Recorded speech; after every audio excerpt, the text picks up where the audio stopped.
Cordial saludo para todos, mi nombre es Samir Gómez y el día de hoy vamos a abordar diferentes temas de vulneración de derechos. Empezamos con la violencia sexual, la cual es una problemática que se evidencia día a día en cualquier individuo y en cualquier comunidad. Incluso es una problemática que a nivel nacional e internacional impacta de manera significativa en la sociedad. Esta violencia deja grandes consecuencias no solo a nivel físico, sino también a nivel emocional y a nivel social. Luz Dari, ¿cuáles son los actos y hechos de violencia cometidos en los diferentes territorios de nuestro país? ¿Nos puedes hablar un poco acerca de ello? Muy buenas noches, ¿cómo están? Mi nombre es Rosario Ronza, soy activista en contra de la vulneración de los derechos humanos en temas relacionados con violencia sexual, también líder social de las comunidades víctimas del conflicto armado. El tema que nos atañe en esta oportunidad son los actos y los hechos de violencia generados que se cometieron en nuestro territorio. Esta vulneración se ejecutaron en diferentes territorios y en temporalidades, como ya es bien conocido. De acuerdo con las disputas de los territorios, del control social, político, económico, eh, se cometieron para privilegiar y mantener intereses particulares por parte de los actores del conflicto armado, imponer terror a la población, hacer uso del poder y del dominio para denigrar en todas las formas posibles al ser humano, a las comunidades, sin discriminación alguna. Igualmente, la violencia sexual se constituyó como una herramienta de carácter correctivo y de castigo para mantener e imponer el control, como le decía anteriormente, social, político, económico, militar, de hecho, como uno de los fundamentos en que se situaron los hechos.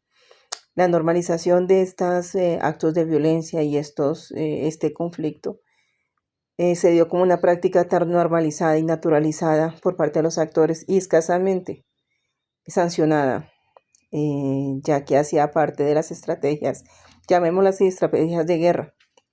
Desafortunadamente, cuando hablamos de los actores, no hacemos distinción alguna,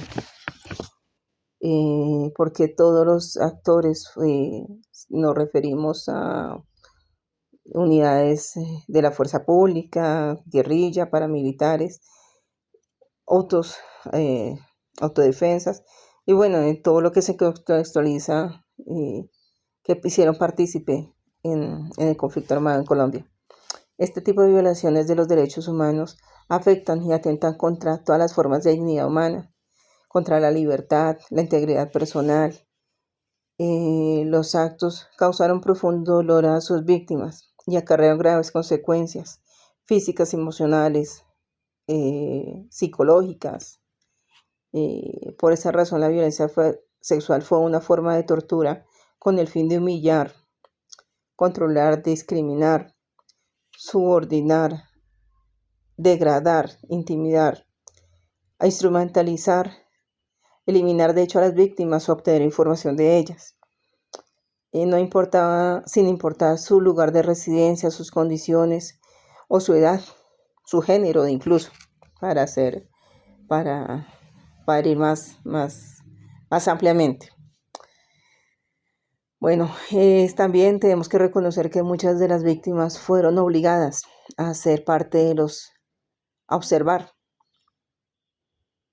escuchar actos sexuales, llevarlos de hecho a cabo frente a los actores armados, terceros o al público.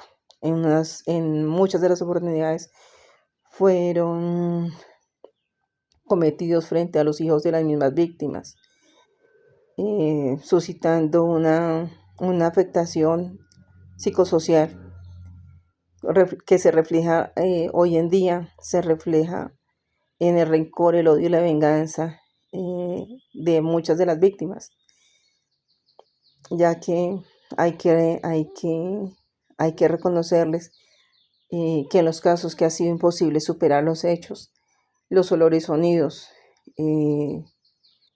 las visiones y los olores hacen que a las víctimas retomen mentalmente, psicológicamente, pues los hechos que ocurrieron en esas oportunidades. Bueno, realmente hacemos un llamado pues a la comunidad en general, porque los crímenes que fueron cometidos realmente fueron actos salvajes en condiciones inhumanas de todas proporciones. De acuerdo a algunas declaraciones, algunas de las víctimas, eh, esas muestras de deshumanización se cometieron haciendo uso de hecho, de animales, haciendo usos de, de instrumentos. Algunas víctimas eh, comentan que fueron utilizados animales, perros, caballos, fueron punzados sus testículos, electrocutados, golpeados, penetrados con diferentes objetos, fueron empalados, fueron amputados. Numerosos hombres y mujeres sufrieron cercenamiento de sus partes íntimas. Fueron violados de forma individual y colectiva por los actores armados. Fueron desmembrados, fueron violentados sus cuerpos y decapitados posteriormente. No hubo distinción en mujeres gestantes. Sufrieron la maternidad y la crianza forzada, el desprendimiento de sus familias, el aborto y la esterilización sin derecho a decidir sobre sus propios cuerpos.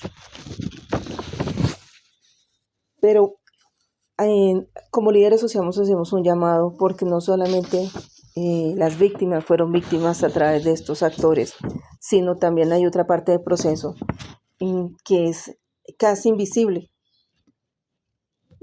porque el hecho de la reparación no es suficiente. En la práctica se debe cumplir un proceso que para las víctimas también ha sido dispendioso. Tengamos en cuenta que son víctimas que vienen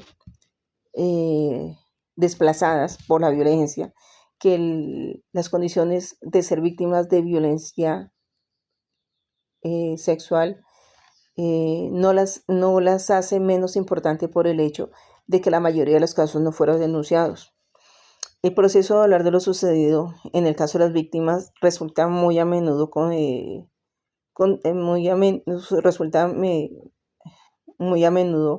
ser una problemática, ya que las víctimas se someten a la estigmatización y la discriminación por parte de las instituciones. La violencia institucional dificulta y obstaculiza el procedimiento de denuncias, la atención inoportuna, el poco acceso a la justicia y la falta de garantías del sistema judicial también son una barrera para que las víctimas sean reconocidas como víctimas de conflicto armado. Algunos el caso de las víctimas de narrar repetidamente sus hechos a causa de la incredibilidad de las instituciones también es otra barrera.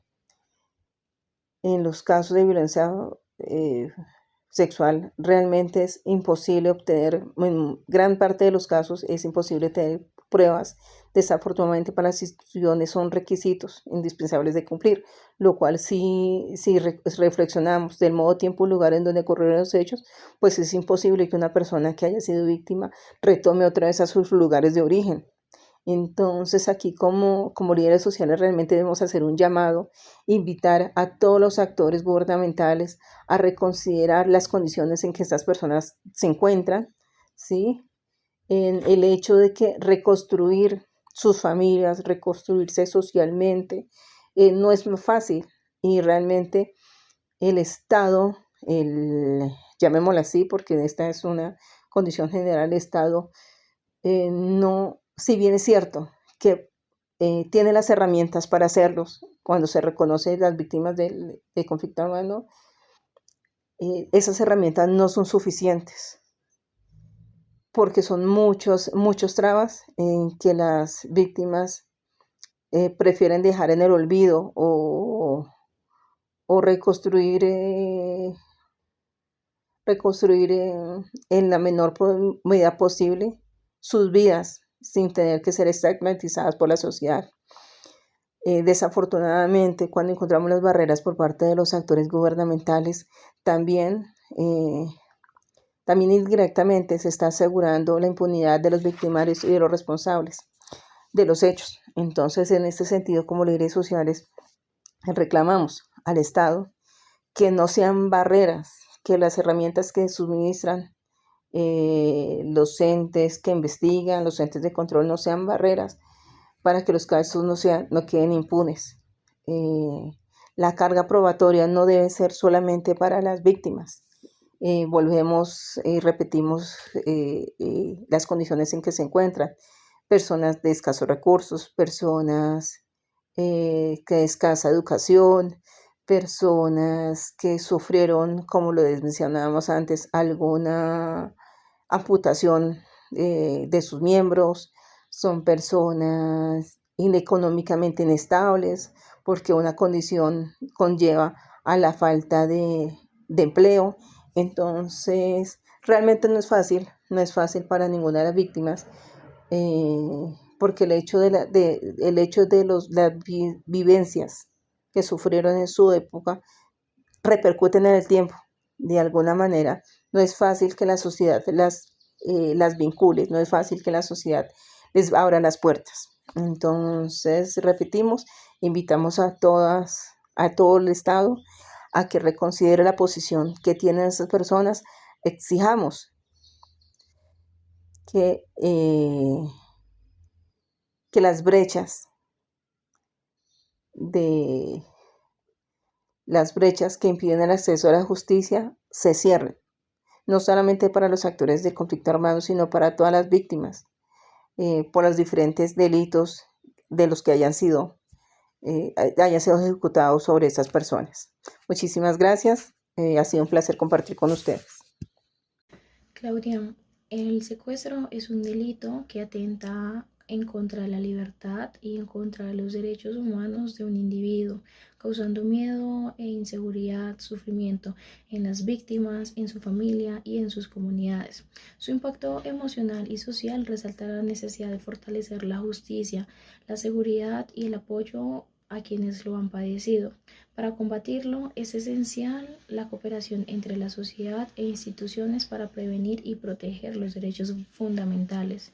Dime, Claudia, por favor, una de las formas de violación de derechos humanos más común en tu territorio.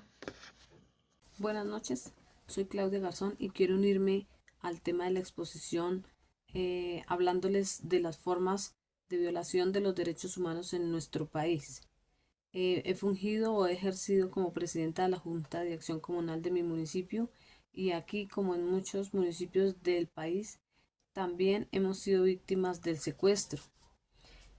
Para ponerlos un poquito en contexto, este secuestro tiene unas motivaciones, se presenta bajo unas modalidades y tiene unos desenlaces respecto de las motivaciones del secuestro. Las define realmente las circunstancias o el contexto del territorio donde uno habite. Por ejemplo, para el caso que conozco en particular, se da porque este es un territorio próspero en agricultura y ganadería, la gente tiene los medios o los modos para tener sus cabezas de ganado, sus terrenos, y son zonas que están muy bien ubicadas, de muy fácil acceso, con buen aprovechamiento de esas tierras. Entonces la gente de estos sectores es muy trabajadora, muy productiva.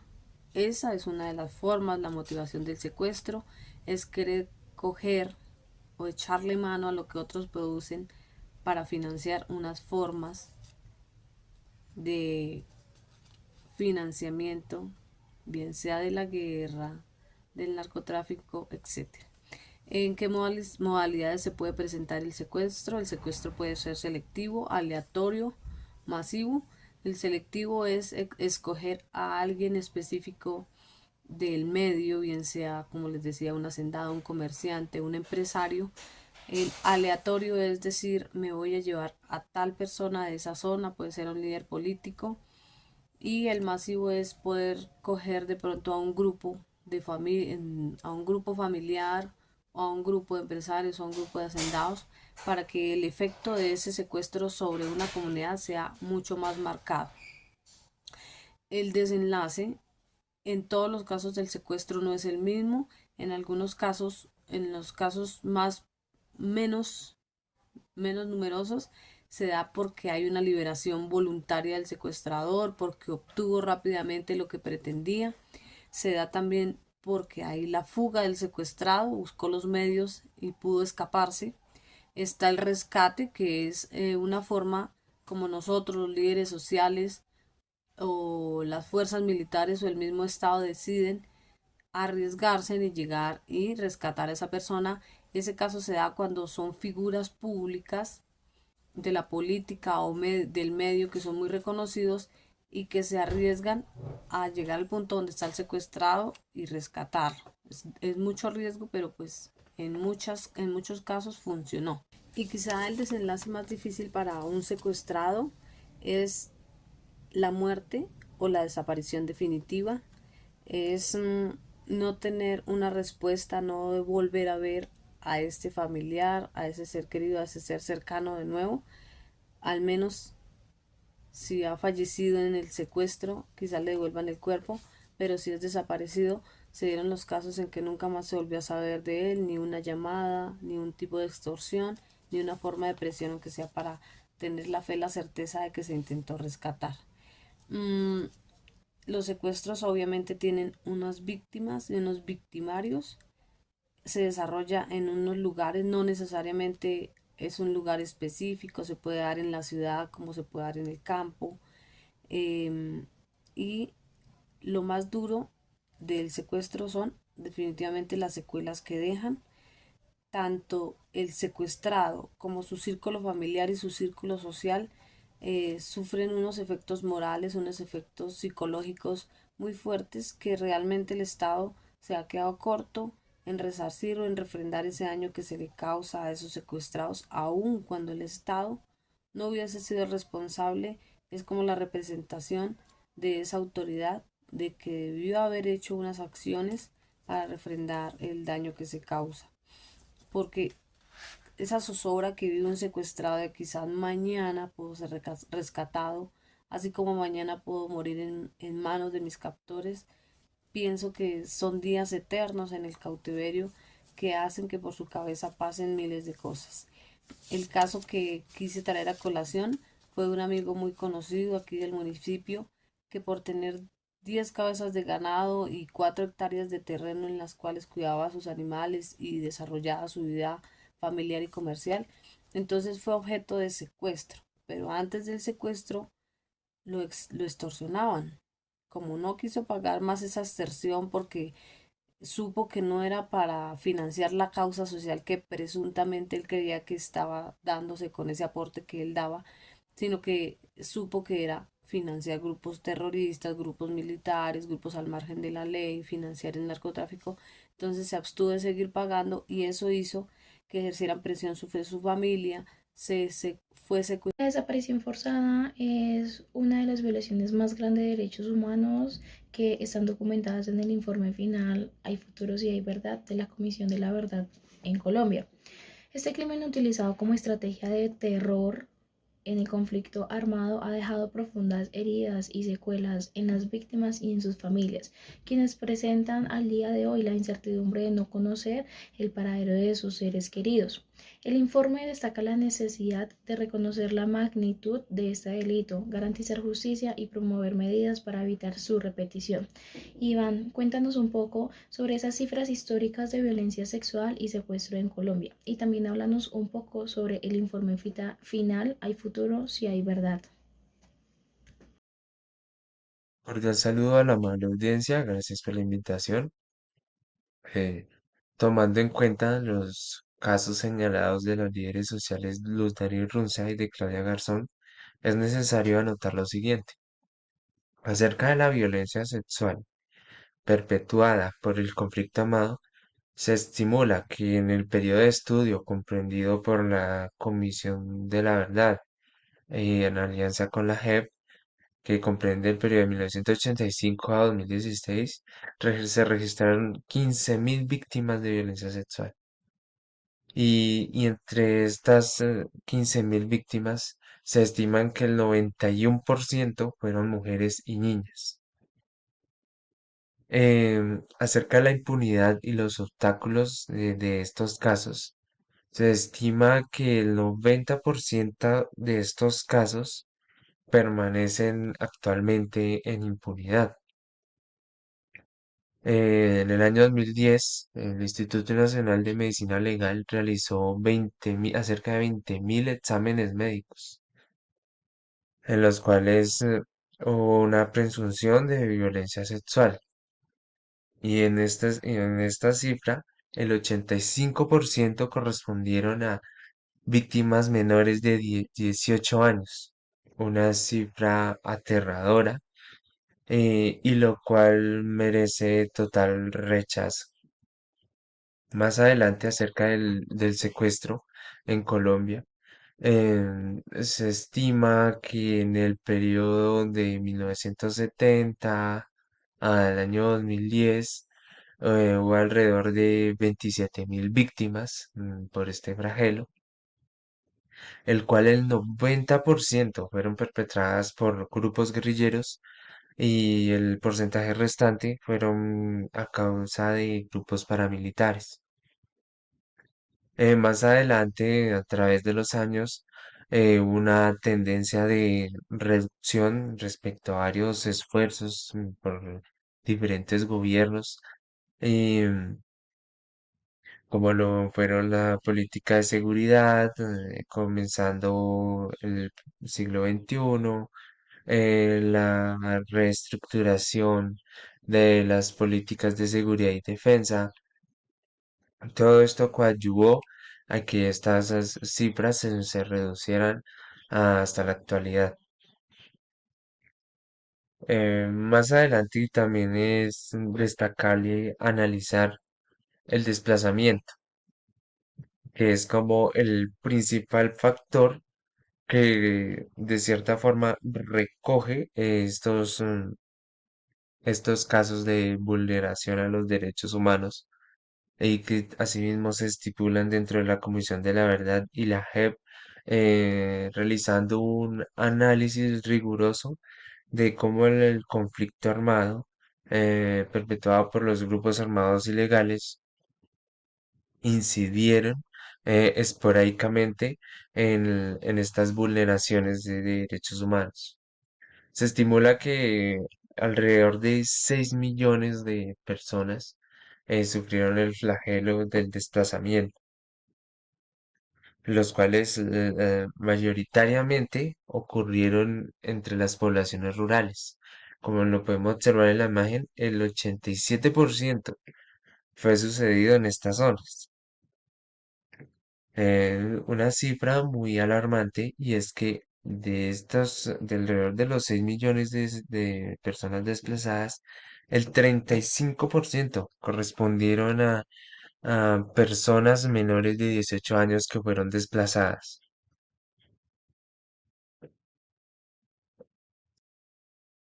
Ahora en esta gráfica podemos observar, de acuerdo a las entrevistas, los casos descritos y que se relacionan todos con la desaparición forzada.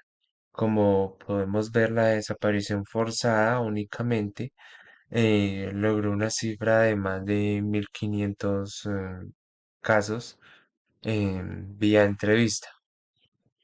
Adicionalmente, se encuentran otros casos que se relacionan entre desaparición forzada y reclutamiento, desaparición forzada y homicidio.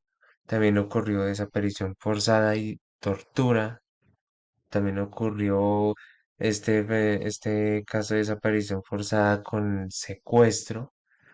Y más adelante, como podemos ver últimamente, la desaparición forzada, homicidio y tortura fueron en 29 casos, los tres eh, uniformemente expuestos en estas entrevistas.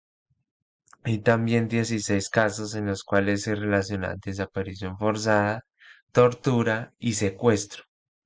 Y eso que tomando en cuenta que son alrededor de 1.700 entrevistas de los millones de casos que ocurrieron.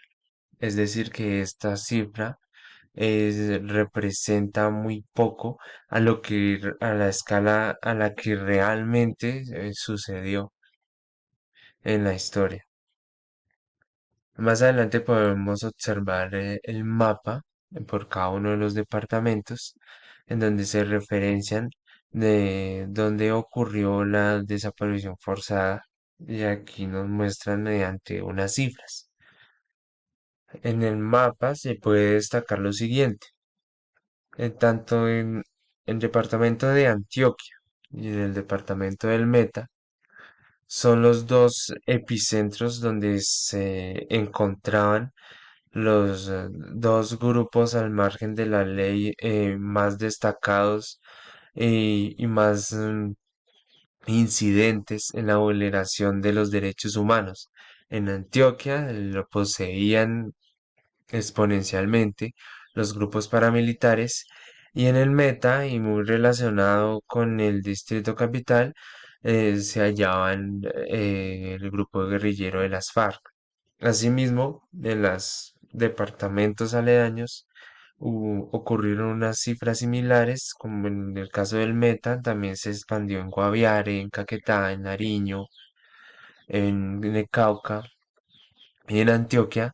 También incidió mucho en Chocó, en Córdoba, en Santander, además porque eran departamentos de disputa, ya que recordemos que dentro del conflicto armado y establecido acá en el periodo de estudio entre 1985 y 2016, es, es necesario considerar que ocurrieron dos periodos de violencia o digamos dos ámbitos diferentes.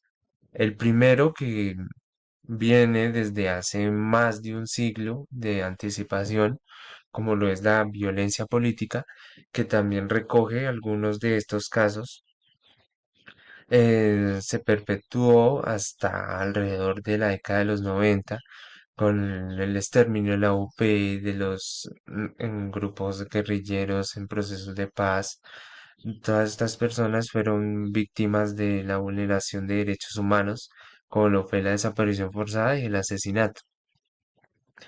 Después, con el auge del fenómeno del narcotráfico, hubo un punto de inflexión y cada vez la población civil de los territorios rurales empezó a ser más vulnerable frente a estas vulneraciones impartidas por estos grupos criminales, ya sin distinción política, sino como grupos terroristas.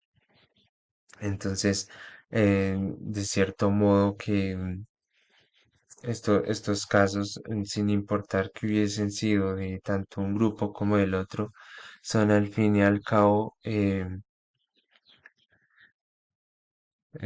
vulneraciones a los derechos humanos. Y por último, podemos ver, eh, contrastando la información que mencioné anteriormente, la integración final de datos o de alguna forma oficial de datos en la línea naranja y en el rango azul, que es exponencialmente mayor las cifras oficiales, están las estimaciones de las desapariciones forzadas que ocurrieron en el periodo de 1985 y 2016. Como reflexión de ello, es necesario destacar el avance importante en la reducción de las vulneraciones de derechos humanos a partir del Acuerdo de Paz del año 2016. A partir de allí se han reducido sustancialmente estos abusos en contra de la población civil. También es importante destacar lo importante de la creación de los grupos de veeduría ciudadana, también así destacar la labor tan importante de los líderes sociales en los territorios donde se llevan a cabo estos procesos de verdades y resclarecimiento de estos hechos ocurridos. Y muy importante que esta tendencia siga en su curso para el bienestar de la población civil y para quizás remediar y construir un mejor futuro para la población. Muchas gracias por su atención. La memoria histórica y la verdad son pilares fundamentales para construir una sociedad mucho más justa, más equitativa y libre de violencia. La desaparición forzada, la violencia sexual y el secuestro son maneras de vulneración de derechos que han dejado marcado a Colombia, ¿sí? Dejando grandes cicatrices, afectando así a miles de víctimas y a sus familiares. El trabajo de la Comisión de la Verdad nos recuerda el reconocimiento de estos hechos no solo para honrar a quienes han sufrido, sino que también es clave para la reconciliación y la no repetición. Reflexionar sobre estos temas nos invita a asumir un compromiso mucho más colectivo con la dignidad, la justicia y la construcción de un futuro en paz. Muchas gracias.